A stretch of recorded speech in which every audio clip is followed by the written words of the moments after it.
Hello viewers, আসসালামু আলাইকুম। আজকে আপনাদের জন্য আরো একটি ছোট টিউটোরিয়াল নিয়ে এসেছি। সেটি হচ্ছে আমরা অনেক ক্ষেত্রেই যে কোনো প্রতিষ্ঠানের ক্ষেত্রে আমরা সিরিয়াল নাম্বারের পরিবর্তে আমরা এই জায়গাটাতে ইউজার আইডি কিংবা এই ধরনের যে কোনো কিছু আমরা ব্যবহার করি। সো আমি এখানের মধ্যে দিয়ে দিচ্ছি স্টুডেন্ট আইডি।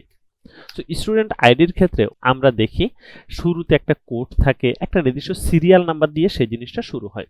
সো আজকে আমরা ঠিক সেই জিনিসটাই করব। সর্বপ্রথম এখান থেকে আমরা আমাদের সম্পূর্ণ কলামটাকে সিলেক্ট করে নেব। এরপর আমরা এখান থেকে চলে যাচ্ছি ফরম্যাট থেকে চলে যাব নাম্বার ফরম্যাট, এবং এখান থেকে আমরা চলে আসব কাস্টম নাম্বার ফরম্যাট। এখানে আসার পরে এ পর্যায়ে আমরা যে কোনো কিছু এখানে দিতে পারি। যেমন আমাদের স্কুলটার নাম হচ্ছে এবিসি হাই স্কুল। সো আমি এখানের মধ্যে এবিসি না দিয়ে ডাবল কোটেশন দিয়ে, ধরেন এবিসি দিয়ে তো যে কোনো একটা নাম বোঝাচ্ছে, তো আমি জাস্ট শুধু এ দিলাম, এরপরে দিলাম এইচ দিলাম, এরপরে এস দিলাম। অর্থাৎ আমার প্রতিটা স্টুডেন্ট আইডির শুরুতে এএইচএস অবশ্যই থাকবে। এরপরে যে ক্লাস, ধরেন আমার এইটা হচ্ছে ক্লাস 8 এর স্টুডেন্টদের, তাহলে আমি এখানে দিব 08। এটাও ধরেন আমি ডাবল কোটেশনের ভিতরে একেবারে লিখে ফেলতে পারি, একটা স্পেস থাকবে আমার এখানে। এরপরে আমি ডাবল কোটেশন দিয়ে দিলাম, এরপরে আমার এখানে 0000 থাকলো।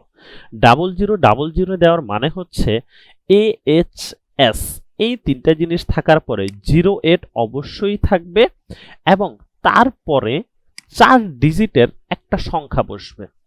যেমন যদি আমি 1 লিখি তাহলে 0001, যদি আমি 500 লিখি তাহলে 0500, যদি আমি 5000 লিখি তাহলে সরাসরি 5000 বসে যাবে। এইভাবে আমি 1 থেকে শুরু করে 9999 জন স্টুডেন্টের ডাটা বসাতে পারবো। তো সেক্ষেত্রে আমার আসলে এক ক্লাসে যদি এতজন স্টুডেন্ট নেই, সেক্ষেত্রে আমি চাইলে এখানে 3টা দিতে পারি।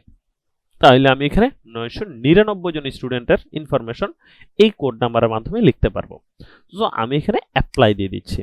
এখন দেখেন খুব সুন্দরভাবে আমার এখানে একটা কোড জেনারেট হচ্ছে। আমি যদি এখানের মধ্যে সরাসরি 04 লিখি তাহলে দেখেন আমার সেটা কিন্তু 04 হবে না। আমি যদিও বা এন্ট্রি দিচ্ছি 04, কিন্তু আমার এখানে লেখা হচ্ছে কত? আমার এখানে লেখা হচ্ছে মূলত AHS স্পেস 08008।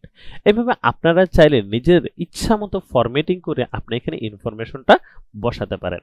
সো এই ছিল আজকের ছোট টিপস। দেখা হচ্ছে পরবর্তী ভিডিওতে। সে পর্যন্ত সবাই ভালো থাকবেন, সুস্থ থাকবেন। আসসালামু আলাইকুম।